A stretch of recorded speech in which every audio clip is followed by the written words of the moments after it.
ঘরোয়া কিন্তু রেমেডিস ব্যবহার করাতেই কিন্তু ফেসের মধ্যে যত কালচে দাগছোপ আছে মিলিয়ে যাবে।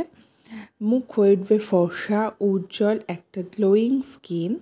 তো একদম ভিডিওটা শেষ অবধি দেখতে থাকো। তো হাই এভরিওয়ান, আজকে আমি তোমাদের সাথে শেয়ার করে নেবো একটা এই দুর্দান্ত রেমেডিস। এই রেমেডিসটা কিন্তু তোমরা সপ্তাহে 3 থেকে 4 দিন ব্যবহার করতে পারো অনায়াসেই। আর যে কটা এখানে উপাদান আমি দিয়েছি সবই কিন্তু বাড়িতেই আছে, তাই একদমই কোনো টেনশনের কারণ নেই। আর সব কিছুই কিন্তু অ্যাফোর্ডেবল, সব কটা ইনগ্রেডিয়েন্ট খুব সহজেই কিন্তু এটা তোমরা বাড়িতে অ্যাপ্লাই করতে পারবে। বাড়িতে কিন্তু ভালোভাবে রেডি করে মুখে ব্যবহার করতে পারবে সপ্তাহে 3 থেকে 4 দিন। তো আজকে আমি তোমাদের সাথে শেয়ার করছি এই রেমেডিসটা। এই রেমেডিসটা কিন্তু দারুণ একটা রেমেডিস। মুখ কিন্তু হয়ে উঠবে ফর্সা, উজ্জ্বল, একটা গ্লোয়িং ফেস। হয়তো খুবই সীমিত কয়েকটা ইনগ্রেডিয়েন্ট, হয়তো সাধারণ কয়েকটা ইনগ্রেডিয়েন্ট এখানে আমি দিয়ে এটা আমি তোমাদের সাথে শেয়ার করছি, কিন্তু একবার তোমরা এটা সপ্তাহখানেক ব্যবহার করে দেখো, মানে এক সপ্তাহে 3 থেকে 4 দিন ব্যবহার করে দেখো, নিজেরাই কিন্তু রেজাল্ট পাবে। তো তার জন্য লাগছে কি বলো তো? বেসন লাগছে, 1 চিমটের মতো হলুদের গুঁড়ো লাগছে, আর লাগছে টক দই। মাত্র এই 3টা ইনগ্রেডিয়েন্ট লাগছে।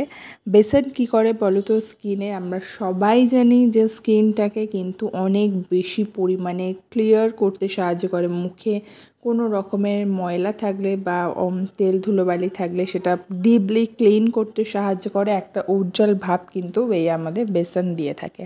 আর আছে হলুদের গুঁড়ো। হলুদের গুঁড়ো কিন্তু স্কিনে ব্লিমিশেস দূর করতে সাহায্য করে। মুখে যাদের ধরো পিগমেন্টেশনের দাগ আছে বা কোনো ছোপ ব্লিমিশেসে ভরে গেছে, সেটা কিন্তু দূর করতে সাহায্য করে। মুখে কিন্তু পিম্পলস, অ্যাকনের মতো সমস্যা থাকলে সেটা দূর করতে সাহায্য করে। মুখে কিন্তু অ্যান্টিসেপটিকের কিন্তু কাজ করে থাকে এই হলুদের গুঁড়ো।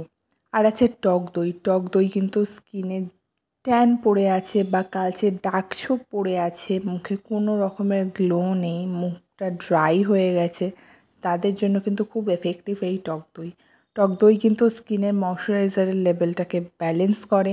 স্কিনে যাদের ট্যান পড়ে গেছে বা কালচে দাগছোপ পড়ে গেছে, মুখে গ্লো নেই, তাদেরকে বলবো অবশ্যই এই রেমেডিসটা ব্যবহার করো। এখানে টক দইয়ের কারণে কিন্তু স্কিনের টেক্সচারটা, স্কিনের যে ড্রাইনেস বা অয়েলনেস যেটা থাকে সেটা ব্যালেন্স করবে, গ্লো ভাবটা বজায় থাকবে, ট্যান পড়ে থাকলে কিন্তু দূর হবে। মাত্র এই 3টে উপাদান মিশিয়ে নাও। হয়তো এই সবকটি ইনগ্রেডিয়েন্ট খুবই সাধারণ, কিন্তু এই সবকটা ইনগ্রেডিয়েন্ট একটু মিশিয়ে ভালোভাবে সপ্তাহে 3 থেকে 4 দিন ব্যবহার করো। আশা করি তোমরা কিন্তু খুব হেল্পফুল হবে। স্কিনের প্রবলেমসগুলো কিন্তু দূর হয়ে যাবে এই গরমে। মুখটা 10 থেকে 15 মিনিট মতো রাখবে ফেস প্যাকটা লাগিয়ে। তারপর মুখটা দেখো ধুয়ে চলে এসেছি আমি। নর্মাল জলেই মুখটা ধুয়ে এসেছি। আর মুখটা দেখতে পাচ্ছ কত বেশি কিন্তু গ্লো করছে আগের থেকে। এখনের ফেসটা কিন্তু কত বেশি গ্লো করছে তোমরা অনস্ক্রিন দেখতে পাচ্ছ। তাহলে আর দেরি করো না, এই ঝটপট রেমেডিসটা অ্যাপ্লাই করে ফেলো। আশা করি তোমাদের হেল্প হবেই। আর দারুণ একটা রেমেডিস, কিন্তু খুব ভালো এই রেমেডিসটা। তাহলে ঝটপট কিন্তু বাড়িতে ট্রাই করে নাও। কীরকম লাগলো অবশ্যই কিন্তু কমেন্ট করে জানাবে। ভালো লাগলে লাইক করবে, শেয়ার করবে। আর যারা এখনও অবধি সাবস্ক্রাইব করনি তারা দেরি কিসের, ঝটপট সাবস্ক্রাইব করে ফেলো। আর পাশে থাকা বেল বাটনটা হিট করে অল নোটিফিকেশানটা অন করে রেখো, যাতে তোমাদের ফোনেও এরকম ভিডিওসগুলো চলে যায় আর তোমরা ঝটপট চেক আউট করে নিতে পারো। Thank you everyone, by.